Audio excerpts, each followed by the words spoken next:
کہ امیگریشن کے معاملے جو ہیں وہ فیڈرل لا کا معاملہ ہے،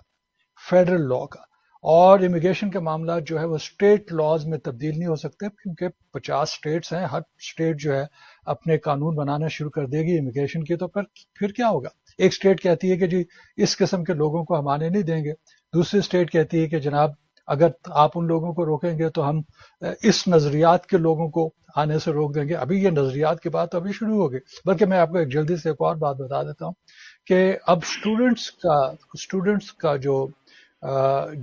اسکروٹنی ہے وہ بڑی ہائی ہو گئی ہے، وہ دیکھ رہے ہیں کہ باہر سے جو اسٹوڈنٹ آ رہے ہیں ان کے کیا خیالات وغیرہ ہیں، اور اس کے بنیاد کے اوپر ان کے ویزاز وغیرہ بھی ریجیکٹ ہو جاتے ہیں۔ تو چند لمحے کے یہ دیکھ لیجئے کہ نیو یارک کہتی ہے کہ جو لبرل خیالات رکھنے والے لوگ ہیں اور باہر سے آ رہے ہیں ان کو ہم یہاں پہ نیو یارک میں جو ہے وہ امیگریشن دے دیں گے، ڈائریکٹ ہمارے ایئرپورٹ پہ آئیں اور ہم انہیں ویلکم کہیں گے، کوئی پرابلم نہیں۔ دوسری طرف ٹیکسس کہتی ہے کہ اگر ایسے لوگ ہیں کہ جو سوشل میڈیا کا پروفائل جو ہے ہماری ویلیوز کے خلاف ہے، ہمارے مذہب کے خلاف ہے، ہماری انٹیگریٹی کے خلاف ہے، انہیں ہم نہیں آنے دیں۔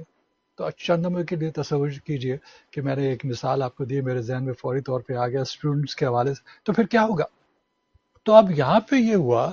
کہ فلوریڈا کی لیجسلیشن، آئین ساز ادارہ جو ہے فلوریڈا کا،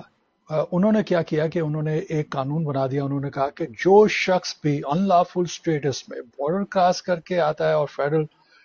ایجنسیز کو ایویڈ کرتا ہے اور ان سے چھپ چھپا کے ہماری اسٹیٹ میں آ جاتا ہے اور ہمارے قابو میں آ جاتا ہے، تو پھر ہم اسے 8 مہینے کی جیل کی سزا دیں گے۔ یہ مینڈیٹری ڈیٹینشن کی بات ہے۔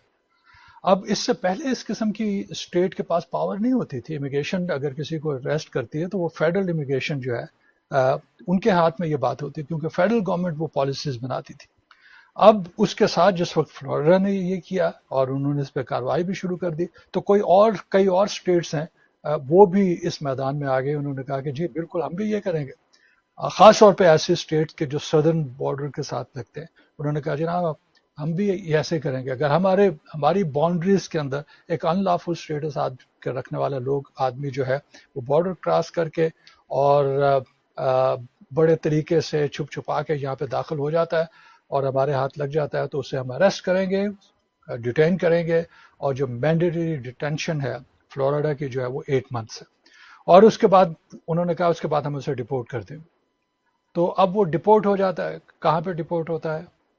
اپنی اسٹیٹ سے وہ نکال دیتے ہیں، نیو یارک آ جاتا ہے یا پھر اپنے کنٹری چلا جاتا ہے، اور پھر دوبارہ اگر وہ واپس آ گیا تو پھر اس کی سزا میں شدت ہو جائے گی، اور وہ شدت یہ ہوگی کہ پھر اسے ایک فیلنی قرار دیا جائے گا، یعنی سنگین جرم قرار دیا جائے گا، اور اس کی سزا جو ہے اور زیادہ سخت ہو جائے گی۔ تو اس کے بارے میں فیڈرل گورنمنٹ کے لیے تو بہت اچھا تھا، انہوں نے تو اسے ایکسیپٹ کرنا تھا، انہوں نے ایکسیپٹ کر لیا، لیکن باقی جو سول رائٹس کے گروپس ہیں وغیرہ وغیرہ، انہوں نے بڑا احتجاج کیا، بڑا شور مچایا کہ یہ کیسے ہو سکتا ہے، فیڈرل کورٹ جو ہے فیڈرل جورسڈکشن میں ہے امیگریشن کا معاملہ، اور اگر آپ اسٹیٹ کو یہ پاور دے دیں گے تو یہ